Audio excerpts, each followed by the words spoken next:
রাশিয়ার প্রতিরক্ষা মন্ত্রণালয় দাবি করেছে তারা ইউক্রেনের 3টি অঞ্চল ইউক্রেন সেনামুক্ত করেছে, যেটাকে রাশিয়া স্বাধীন করেছে বলে দাবি করছে। এমনকি রুশ হামলায় 24 ঘন্টার ব্যবধানে 1300 জন ইউক্রেনীয় সেনা নিহত হয়েছেন বলেও দাবি রুশ প্রতিরক্ষা মন্ত্রণালয়ের। এর মধ্যে দোনেৎস্কের জিনাতোভকা অঞ্চল পুনরুদ্ধার করেছে 1435তম মোটর রাইফেল রেজিমেন্টের ইউনিট।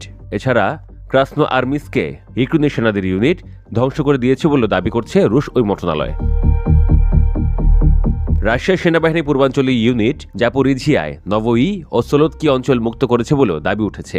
রুশ প্রতিরক্ষা মন্ত্রণালয় এও দাবি করছে রুশ কিনজাল হাইপারসনিক ক্ষেপণাস্ত্র দিয়ে ইউক্রেনের একাধিক উদ্ধার কেন্দ্র ও সামরিক বিমান ঘাঁটি গুঁড়িয়ে দেওয়া হয়েছে ড্রোন তৈরি ও মেরামত কারখানা এবং ক্ষেপণাস্ত্র গুদাম।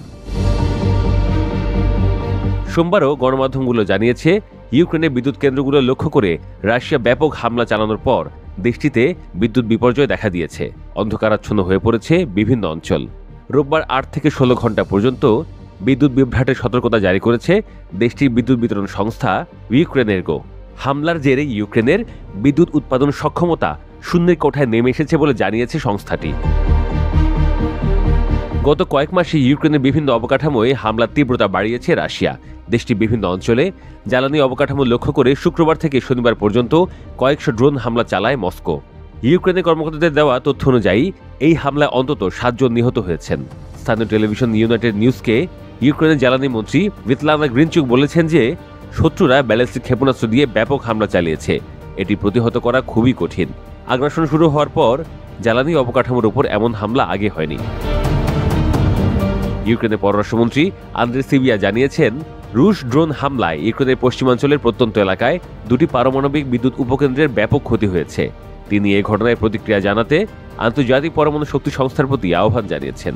হামলা বন্ধে রাশিয়ার উপর চাপ প্রয়োগ করতে চীন ও ভারতের প্রতিও আহ্বান জানিয়েছেন ইউক্রেনের পররাষ্ট্রমন্ত্রী। দেশ দুটি রাশিয়া জ্বালানি তেলের সবচেয়ে বড় ক্রেতা হিসেবে পরিচিত। বিশেষজ্ঞরা বলছেন জ্বালানি অবকাঠামোর উপর হামলার কারণে শীতের আগে ইউক্রেনের তাপ সরবরাহ ব্যবস্থা ঝুঁকিতে পড়েছে। দেশটির শীর্ষ জ্বালানি বিশেষজ্ঞ ওলেকজান্ডার খারচেঙ্কো সতর্ক করে বলেছেন, তাপমাত্রা যখন হিমাঙ্কের 10 ডিগ্রি সেলসিয়াসের নিচে নেমে আসবে তখন কিয়েভের 2টি বিদ্যুৎ কেন্দ্র ও তাপকেন্দ্র 3 দিনের বেশি বন্ধ থাকলে রাজধানীতে প্রযুক্তিগত বিপর্যয় তৈরি হবে।